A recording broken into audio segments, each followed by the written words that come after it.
Ik ben Tom van ASSA ABLOY. We staan hier nu vandaag aan het appartementencomplex in de Oude Vismijn in Antwerpen.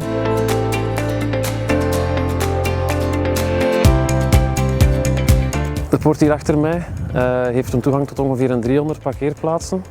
En dat komt ongeveer neer op 100.000 bewegingen per jaar.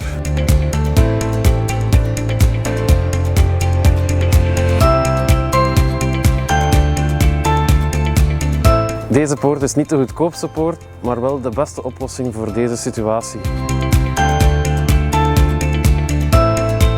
En zeker op de lange termijn gezien de lage onderhoudskosten.